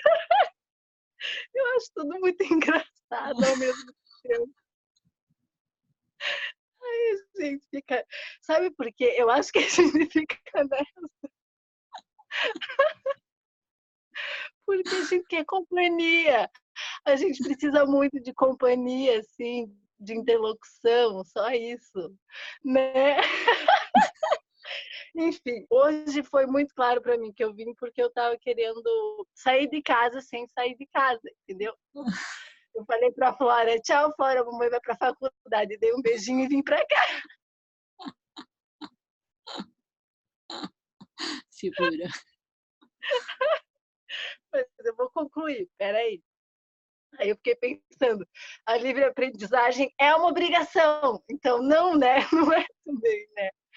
Isso quer atravessar ainda uma coisa que acho que está muito dentro daquilo que a Ana Tomás tem falado bastante. É aquela velha história, Fabi. E se a tua criança pedir para ir para a escola? Entende? E se a tua criança pedir para ir para a escola?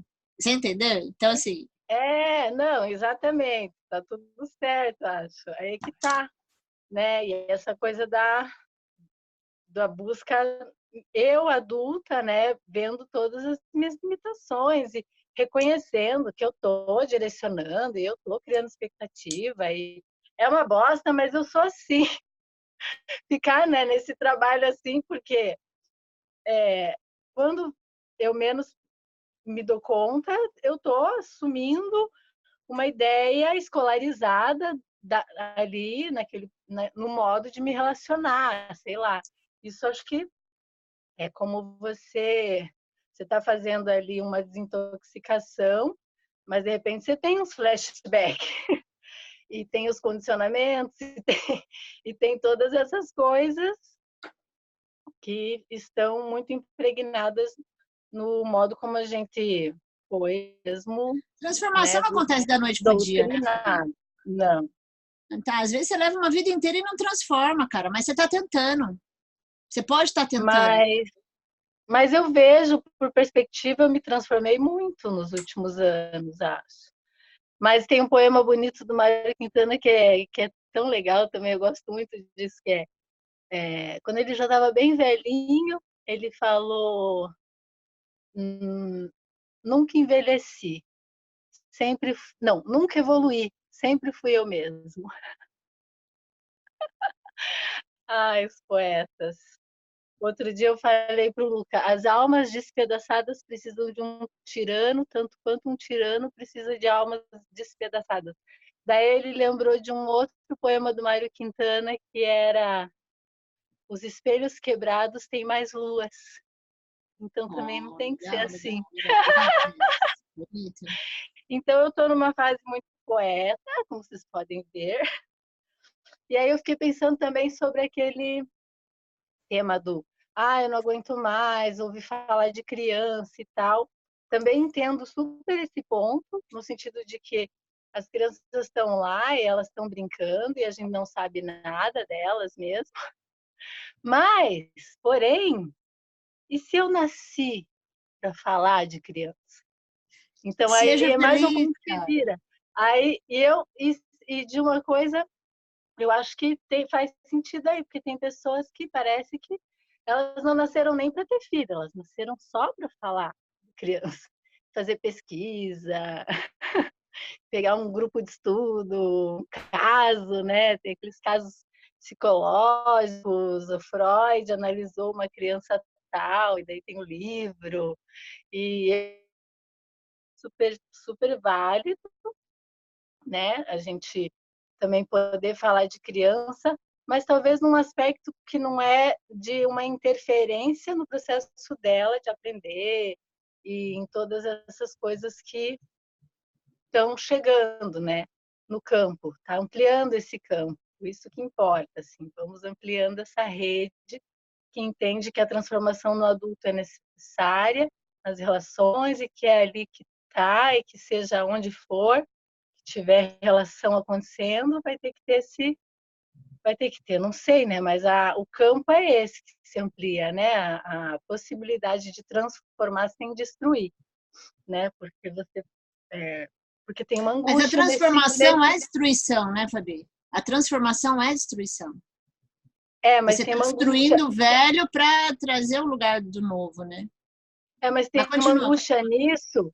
Tem uma angústia nisso que é quando a destruição mata, né? Então eu posso estar num processo de angústia e me suicidar, Ou eu Sim. posso estar no processo de angústia e sair dele uma pessoa muito mais interessante, muito mais com quem vai ter mais conversas legais, né?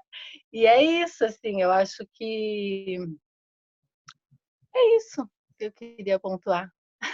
Gratidão. Legal. Eu só espero que não tenha ficado uma impressão de que eu acho que isso tem que estar com todo mundo, isso é o que está acontecendo comigo agora, sabe? Eu acho que, enfim, a gente está perdendo tempo quando a gente fala delas. Eu acho que o ponto não é esse, mas é o meu entendimento de tudo isso, sabe? Muitas vezes eu vejo pessoas discutindo e simplesmente esquece que a criança está ali do lado. Fala de criança e esquece a criança real, entendeu? Então, eu acho que é mais interessante quando a gente está com elas do que ficar falando delas. Então, nesse ponto também. Acho que não vale mais a pena falar de criança, vale a pena estar com a criança. Mas é óbvio que isso é o que eu penso, é o que eu vivencio, e não é o caminho de todo mundo. E está tudo bem também.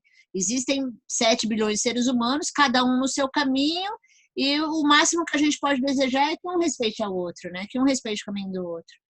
Para poder viver em paz, né? Guerra física mesmo, né? Sem guerra física, sem guerra emocional e tudo mais. Mas, na verdade, cada um está no seu processo, né? E é óbvio que a gente cai, levanta, né? Enfim, a música também fala isso. Mas é isso. E eu entendo também, e eu não acho, nunca vou achar inválido o trabalho de outras pessoas, né? Principalmente com quem está precisando ali. Toda essa situação social que você citou, na verdade, é uma bola de neve, eu acho, que ela acontece sempre aonde também? No adulto. Se o adulto hoje tem uma situação precária, difícil mesmo, é porque ele também um dia já foi criança e esteve aos cuidados de um adulto que também estava desequilibrado, que um dia foi criança, que esteve ao cuidado de um adulto que estava desequilibrado, e aí é aquela bola de neve, né, que quem nasceu primeiro a gente não sabe, se foi o adulto ou a criança, se foi a galinha ou se foi o ovo, a gente não sabe quem nasceu primeiro, mas, enfim, toda criança está envolvida dentro de um mundo de adulto. A criança está na influência do adulto. Então, quem precisa se resolver, eu acho, é o adulto, entende? Porque daí a criança vai ter uma chance maior, né? Enfim, fala aí, Thalita. Fala, Jamile. Ele dormiu? Ele dormiu? Tá aqui meio mexido, meio acordado, meio dormindo. Mas, enfim, eu queria agradecer aí pelos, né, insights, porque eu também estou meio num trabalho, assim, querendo criar um trabalho, né, já estando, já quase parindo esse trabalho, que é sobre criação e autocriação, né? E assim, eu achei que tanto a fala do Rafael, né, o que falou ali, e como a sua fala também levam a esse ponto do autoconhecimento, que é um trabalho também que está dentro de mim, assim, com as crianças aqui, né? A gente está com 8 crianças e é um aprendizado constante, assim, muito, muito lindo, assim, que a gente está vivendo aqui também. E como é importante, né, a gente trazer esse olhar para o adulto, porque, inclusive, é essa presença de você com você mesmo, na sua observação diária, né, de quem você é, do que você faz, do que você vive, que também traz esse exemplo para as crianças de como, né, aquilo, o espelho, né, de ser o que elas são, de observar o que elas fazem, de viver o que elas gostam. E muito massa, assim. Gratidão por esse insight. Estamos conectadas. Vamos se ver em breve, hein? Só na dancinha.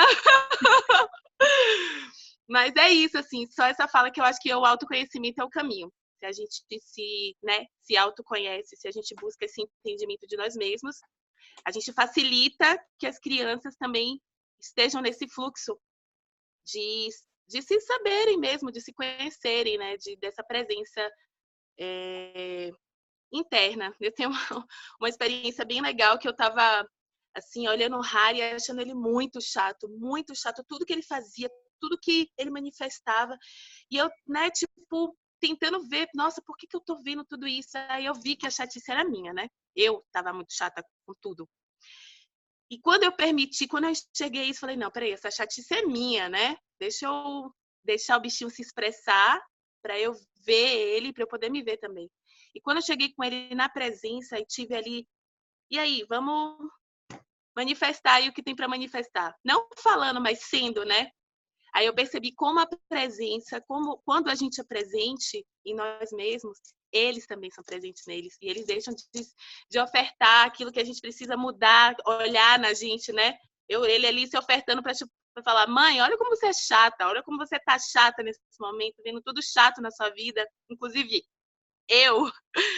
E quando eu simplesmente parei para observar e ser, né? Quando eu estive presente sendo eu, ele também foi ele, e foi muito lindo olhar ele desse jeito, né? Nessa presença, assim, nesse autoconhecimento mesmo, de se olhar e olhar o outro e liberar o outro daquilo que de repente ele tá mostrando ali para você, né? Tipo, libere dessa chatice. E eles fazem, não só as crianças, né? Mas é porque eu acho que a criança, ela tem a relação mais íntima com a gente, né? É aquela relação que a gente tem mais próxima. Então, a oferta é muito maior. Mas todo o contexto do mundo, do universo, está aí mostrando aquilo que a gente precisa trabalhar. E se a gente olha e observa isso, né, a gente consegue ir liberando e se curando e sendo, né? Então, eu acho que o trabalho é na gente, primeiro. Então, é isso. O autoconhecimento é fundamental. Gratidão aí pelos risos também, Fabiana.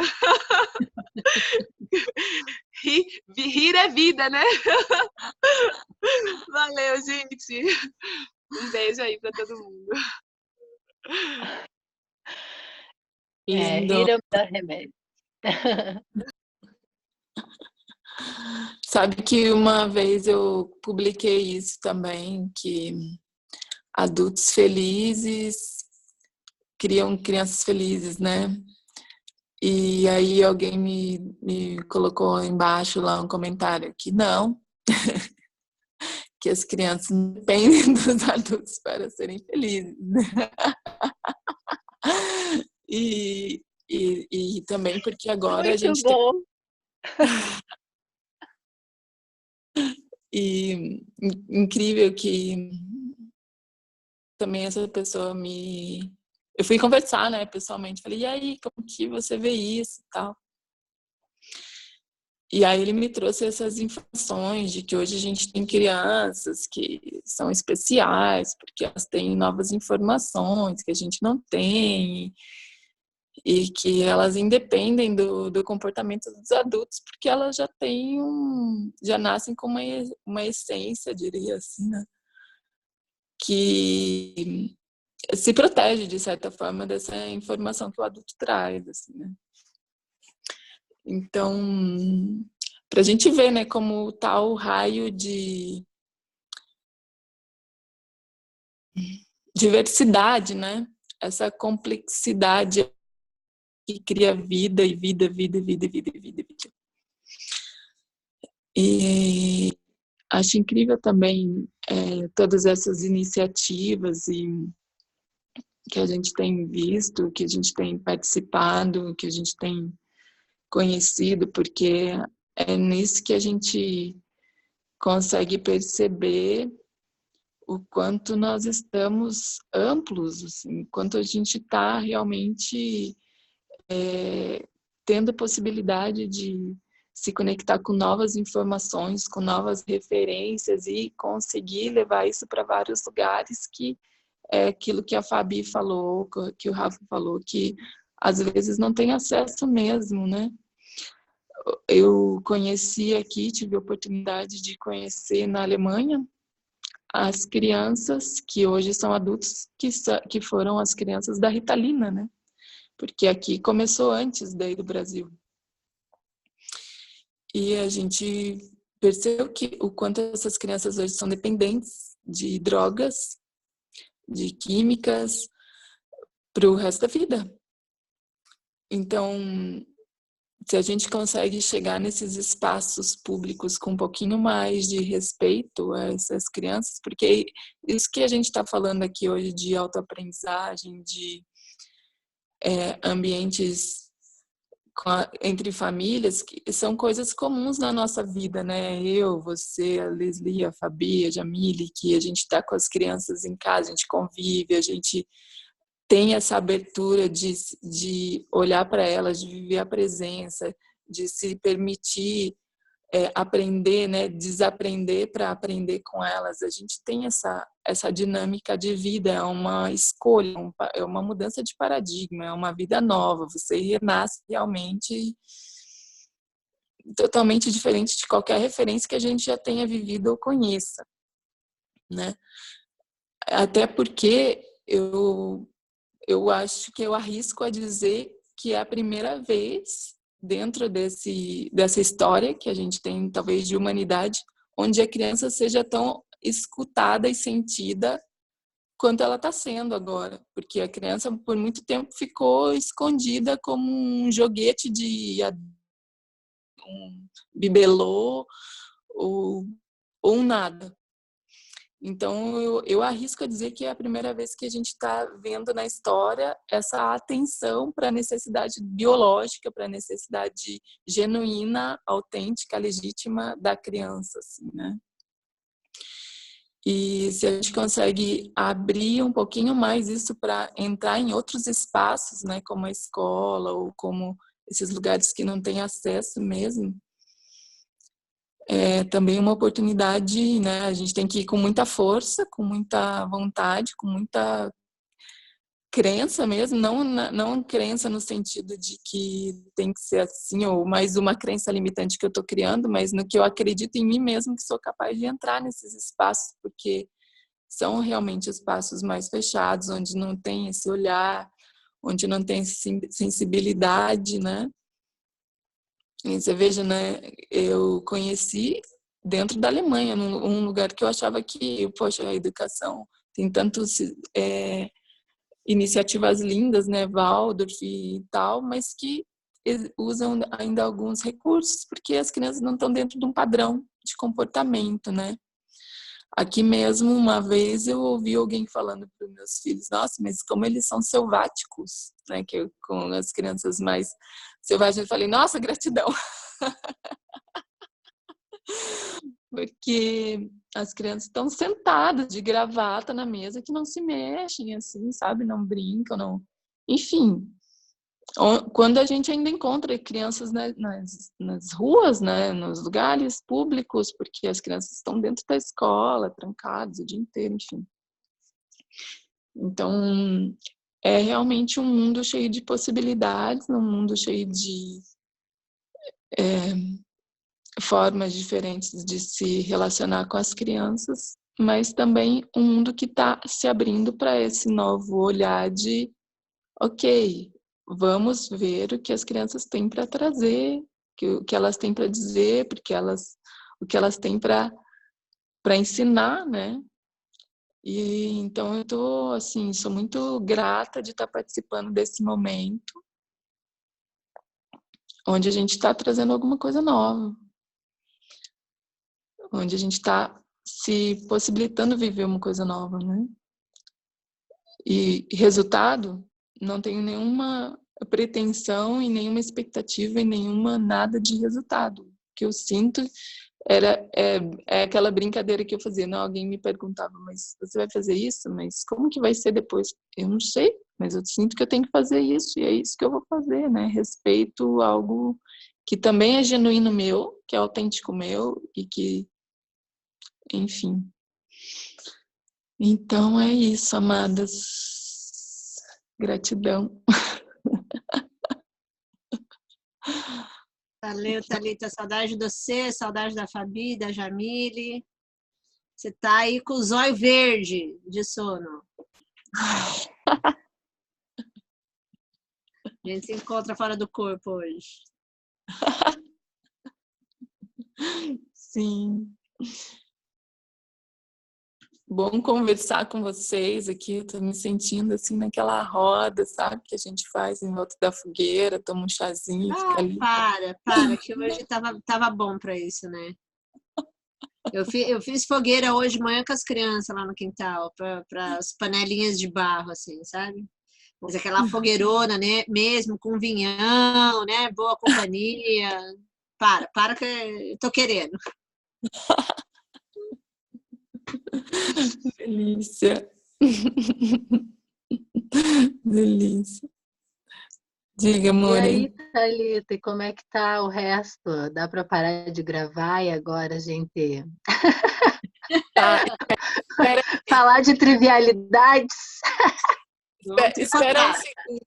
Só espera um segundo que eu vou ali desligar e já volto. Peraí. Tá bom.